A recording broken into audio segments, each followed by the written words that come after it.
Sveikos mergelės.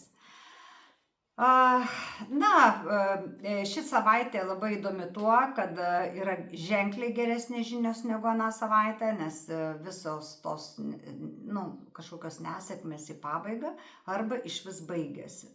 Taigi galite tikėtis labai malonaus periodo ir labai aktyvaus, malonaus, džiugaus ir tik tiek, kad nereikėtų galvoti daugiau apie atostogas negu apie darbą. Tai yra pakankamai pasyvus metas, kai jau galvosit matyti tikrai, kaip pailsėti, kaip pabūti gamtoj, kaip pasideginti, pasimaudyti, o ne kaip siekti karjerinių aukštumų ar uždirbti didesnius pinigus. Taip pat ši savaitė yra labai palanki grožiui, grožio puoselėjimui, taip pat lieknėjimui ir ėjimui pas daktarų, jeigu turite kažkokių problemėlių.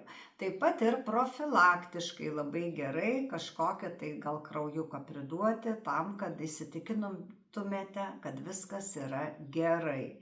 Ir pradėtumėte kažkaip džiugiau gyventi, nes jums paskutiniu metu turėjo būti tokios biškutė, toks liūdnesnis periodas. O dabar kaip tik nuo mėnesio vidurio jums prasideda puikus metas ir vėl po truputį tiesinate nugarą ilgam laikui.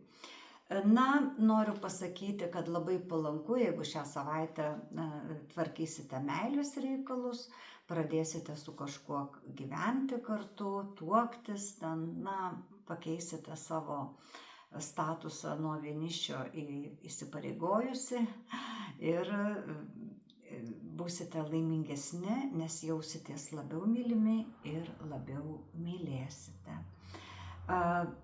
Pinigų tikrai nestokosite ir ši savaitė taip pat yra labai palanki sugalvoti naujas pajamas arba kaip padidinti jūsų šeimos pajamas.